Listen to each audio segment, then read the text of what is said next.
उम्मीद करता हूँ जो कोई पिक्चर बना रहा है, मुझे मालूम नहीं कौन पिक्चर बना रहा है, लेकिन जो बनाए हमारी बात पहुंचा देना, आपकी भावना का भी सम्मान, सेना का सम्मान किया है।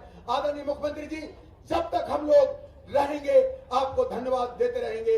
आपकी सेना जो है वो आपके लिए सदैव समर्पित है।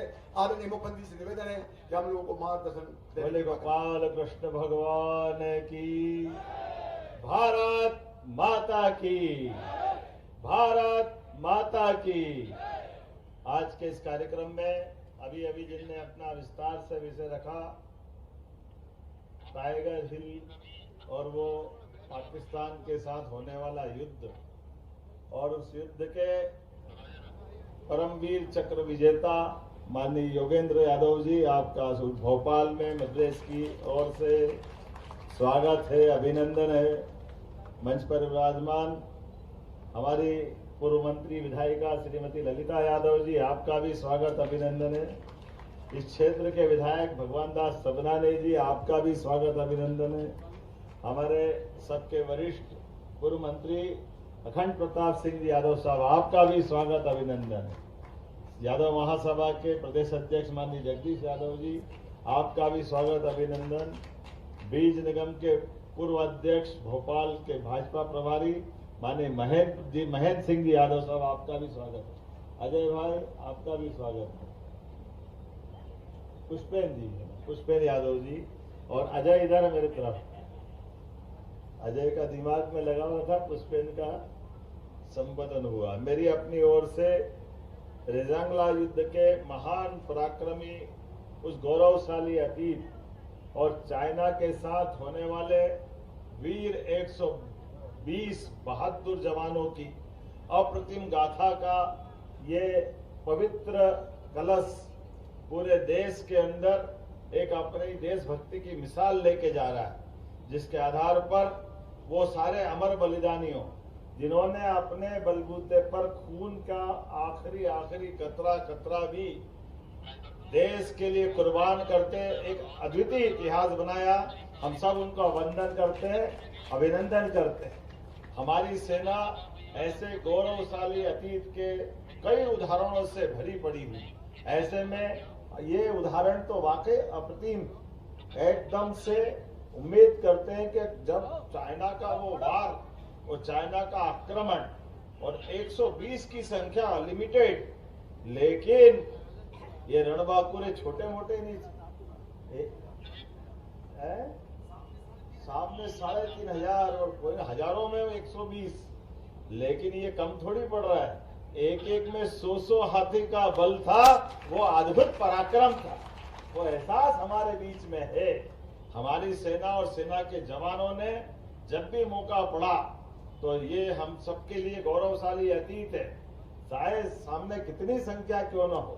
हमारा 5000 साल पुराना इतिहास, भगवान कृष्ण का गौरव की सेना कितनी भी भारी क्यों न हो, यदुनंदन जिधर होगा विजय उधर ही होगी। वो गौरवशाली अतीत हर काल में जहां धर्म का मार्ग है, सदैव वहां अधर्म की हानि होती है।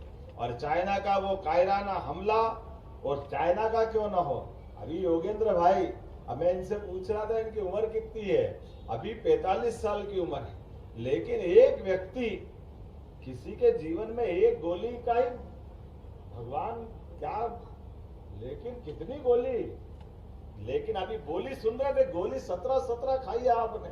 जोरदार अभिनंदन करो। पूरा शरीर में, हाथ में, पैर में, पेट में, पीठ में, कहाँ गोली नहीं लगी, लेकिन गोली लगेगी गोली वालों के पास। लेकिन गोली से बड़ी गोली भगवान का आशीर्वाद है। लड़ने की जो बहादुरों की परंपरा है, हमारे लिए पूरा देश का आपके माध्यम से सेना पे भी गर्व है और योगेंद्र यादव जी पे भी गर्व है। जोरदार अभिनंदन करें। 19 साल की अल्पायु में वो टाइगर की लड़ाई, टाइगर हिल के ऊपर झंडा फहराने की घटना और कायराना पाकिस्तान फौज ने जिस ढंग से आक्रमण किया था, एक एक प्रकार से ऐसा लग रहा था कि ये बाप रे क्या होगा, लेकिन उस सब में भी जो हिम्मत, हौसला, बुलंदी और हमारे अपने भारतीय सपूतों का अंदर का खोलता हुआ खून, कि दुश्मन चाहे जितना भारी क्यों न हो, ये कालिया नाग पे नर्तन करने वाले लोगों की परंपरा वाले लोग हैं, जो उसके सिर पर क्या कठिनाइयों के बीच जाके मुस्कुराते हैं। कालिया नाग के फन के ऊपर भगवान कृष्ण ने ऐसे ही वो आनंद नहीं लिया। हम सबको मालूम कठिनाइयां तो आती है, लेकिन कठिनाइयों को पार करके ले जाएं और कठिनाई में से मार्ग निकालें, इसी की तो आज हमारे बीच में लंबी परंपरा है। मैं उन सारे अमर बलिदानियों को स्मरण करता हूं। आज के इस अवसर पर मैं थोड़ा सा अपने बीच में से केवल इस बात को जरूर रखना चाहूंगा कि हमारा पूरा देश है और पराक्रम का एक गौरवशाली अतीत है। इस अतीत में ऐसे सारे हिस्सों में समाज के बीच में ये जागृति आना भी चाहिए, वो इतिहास से भी परिचित होना चाहिए, जिससे भविष्य में इन सारी बातों का सबक भी मिले। मैं उम्मीद करता हूं जो कोई पिक्चर बना रहा, मुझे मालूम नहीं कौन पिक्चर बना रहा है, लेकिन जो बनाए हमारी बात पहुंचा देना, आपकी भावना का भी सम्मान हो। और अगर पैसा कम पड़ रहा हो तो मध्य प्रदेश सरकार सब्सिडी देती है उनको अपनी तरफ से भी। हमारे लिए ऐसे गौरवशाली अतीत के लिए कोई परेशानी नहीं। विषय वस्तु के लिए तो बैठ के निराकरण कर लेंगे, क्या करना, कैसे जोड़ना, क्या छोड़ना, ये तो हम नहीं समझ सकते। लेकिन वो जो गौरवशाली अतीत है, उस गौरवशाली अतीत की सारी बातें आना चाहिए, उसमें कोई फर्क नहीं पड़ता है। जब मैं आज नाम देखता हूं तो महिला माउंट एवरेस्ट पे चढ़ने वाली कोई बहन है तो हमारे लिए गौरवशाली पक्ष है। संतोष यादव उसमें है, जो एवरेस्ट में एक बार नहीं 2-2 बार चढ़ती है। टाइगर हिल का तो मैंने उल्लेख करा ही है, रजंगला का इतिहास है, महिला लोको पायलट सुरेखा यादव, ऐसे कई नाम में देखता हूं। लेकिन आज के इस अवसर पर हम सब इतना ही मानते हैं कि हजारों की भीड़ में भी जिस प्रकार से हम ये युद्ध जीत करके आए थे, सच में भारत माता की कोख धन्य हुई होगी।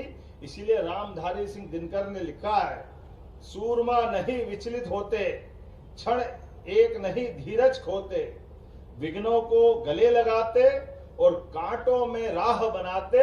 ये गौरवशाली अतीत के वो बहादुर है, जिनके लिए पूरा देश सदैव नमन करता रहेगा, उनका स्मरण करता रहेगा। हमारी अपनी राज्य सरकार की ओर से भी उन बहादुर शहीदों को हमारा नमन, और एक बार फिर इस पूरी यात्रा के आयोजकों के प्रति भी मेरी शुभकामना भी है। और हमने ऐसे कई सारे ऐसे स्मारकों को भी, एक तरह से यहाँ शौर्य स्मारक भी है, अगर इससे जुड़ी हुई यहाँ की गाथाओं का कोई दृश्यांकन, फिल्मांकन की जरूरत होगी, आपसे मदद लेकर के उस बात को भी लाएंगे। फिल्म के बारे में मैंने पहले से ही कहा है, ऐसे कोई अच्छे अवसर जिससे हमारी भविष्य की पीढ़ी को सबक मिलता है और सबके अंदर देशभक्ति का ज्वार उठता है, ऐसे सारे अच्छे कामों का हमारा समर्थन सदैव रहता है। मेरी अपनी ओर से पुनः इस अच्छी यात्रा के प्रति शुभकामना, बधाई।